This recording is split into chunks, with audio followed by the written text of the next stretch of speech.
Саламатсыңарбы 6-класс окуучулары. Кыргыз тили сабагыбызды баштайбыз. Силер менен мен Баткен облусунун Кадамжай районуна караштуу номер 9 Абдыкадыр Орузбеков атындагы орто мектебинин кыргыз тили жана адабияты мугалими Дадаева Мавлюда Бектиновна. Маанайыңар жакшыбы балдар? Бүгүнкү сабакка даярбызбы? Анда эмесе сабагыбызды баштайбыз. Азаматсыңар балдар. Бүгүн силер менен өтүлө турган сабагыбыздын темасы шарттуу ыңгай.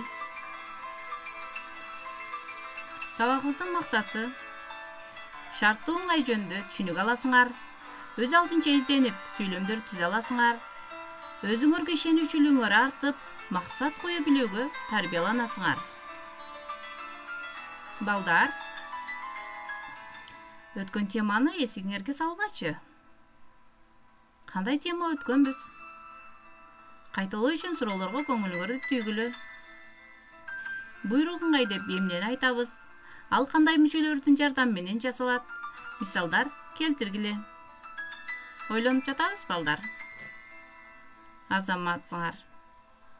Демек, ишти аткаруу үчүн сүйлөп жаткан адамдын үч жактан бирине берген буйругун, сунушун, өтүнүчүн билдирген этиш сөздөрүбүздү буйрук ыңгай деп айтканбыз.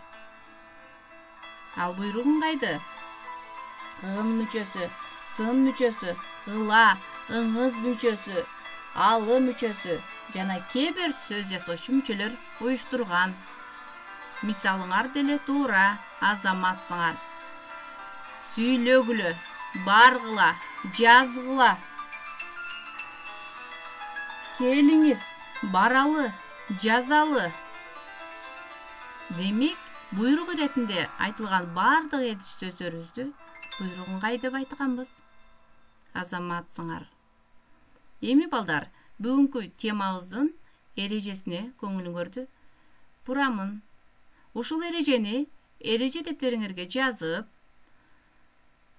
жаттап алсаңар болот. Кыймыл аракеттин аткарылышы же аткарылбай калышы үчүн коюлган шартты билдирген этиштер шарттуу ыңгай деп аталат.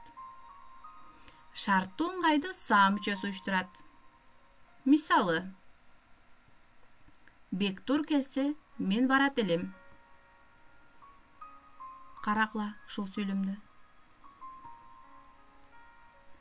Мен барышым үчүн шарт коюп жатам. Бектур келсе деп жатам. Бул жерде кел деген этиш сөзгө са мүчөсү уланып, шарттуу ыңгайды түзүп жатат. Ким окуса көптү билет. Калк айтса, калп айтпайт. Демек түшүндүңөрбү? Кыймыл аракеттин аткарылышы же аткарылбай калышы үчүн шартты билдирген этиштерибиз окуса, айтса, келсе. Демек эрежебиз түшүнүктүү болдубу? Азаматсыңар. Шарттуу ыңгайдын са мүчөсү уюштурат деп айттым. Эми ушул шарттуу этиштин са мүчөсү жалганган этиштер төмөндөгүдөй маанилерди билдирет. Шарттык маанини, мезгилдик маанини, өтүнүү сурануу маанини, карама-каршы маанини, себеп маанини. Эми балдар, бул жерде силерге бир топ сүрөттөр берилген, кыймылдуу сүрөттөр да бар. Ошолорду карап туруп, кайсы мааниге бериле тургандыгын аныктайбыз. Сүйлөмдөр менен аныктайбыз. Биринчи маанини карагыла. Балдар, эртең менен көнүгүү жасаса, ден соолугуңар чың болот. Баарыбыз көнүгүү жасайбызбы балдар? Азаматсыңар.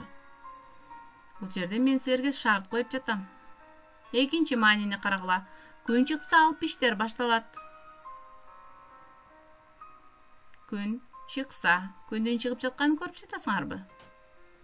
Үчүнчү маанини өтүнүү сурануу маани. Мен силерге өтүнүп жатам. Жакшы окусаңар, тартиптүү болсоңор. Бул жерде мугалим өтүнүп жатат. Жакшы окусаңар, кайсы сүрөт экендигин карадыңарбы? 4 маанини карайбыз. Ал келсе мен барбайм. Демек, кайсы сүрөт туура келгенин көрдүңөрбү, балдар? 5 маанибиз. Иштин башы кандай башталса, аягы ошондой бүтөт. Демек, бул жерде кыймыл аракетти аткарып жаткан сүрөттү карагыла. Ким жакшы баштаса, ошондой бүтөт аягы. Туура, балдар?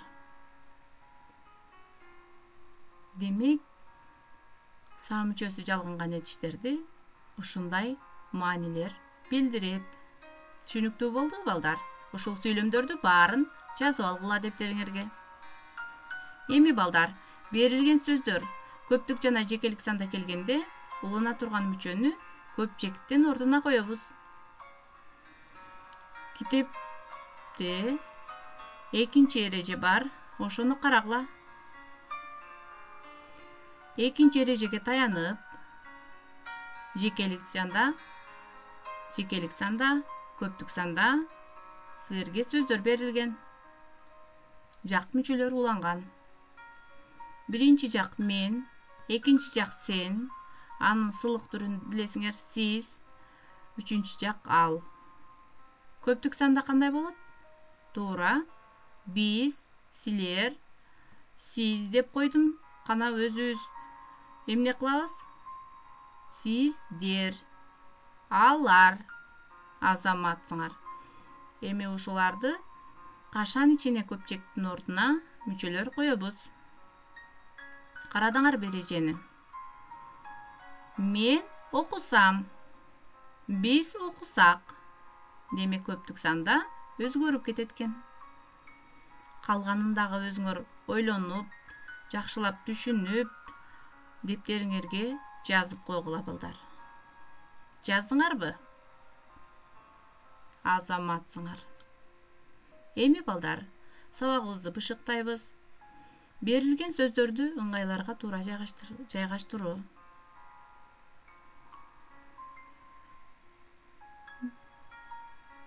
Карагыла.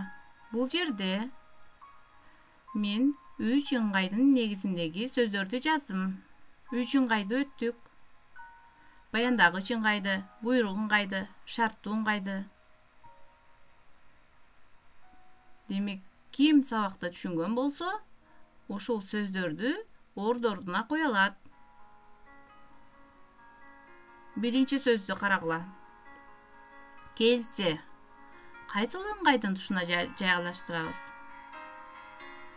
Келсе, демек, шарттуу ыңгайды, демек, саа мүчөсү уюштурду.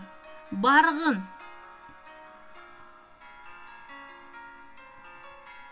Бектур баргын, үйгө баргын десек, мисалы, мен буйрук берип жатам. Демек, буйрук ыңгайга коебуз.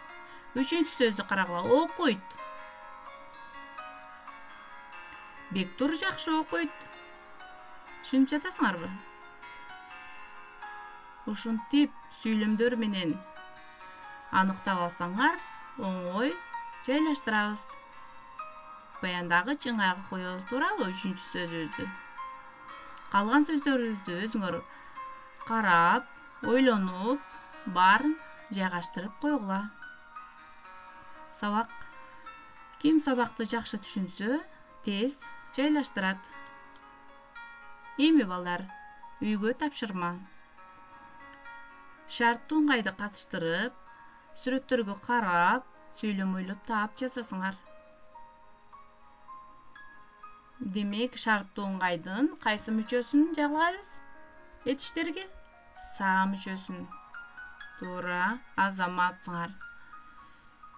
Эми ушул жерде кыймылдуу сөздөр берилген. Алар кыймыл аракетти кантип аткарып жатат? Ошолорго карап туруп, туура сүйлөм ойлоп таап жазгыла, балдар. Андан кийин ошол сүйлөмүңөрдү түзгөн этишиңерди астын сызып, оң мүчөгө ажыратып койгула. Бүгүнкү сабагыбыз түшүнүктүү болду, балдар? Түшүнүктүү болсо, тапшырмаңарды телефон аркылуу мага WhatsApp жана Telegramдан жиберсеңер болот. Сабагыбызды жыйынтыктайбыз. Саламатта болгула балдар.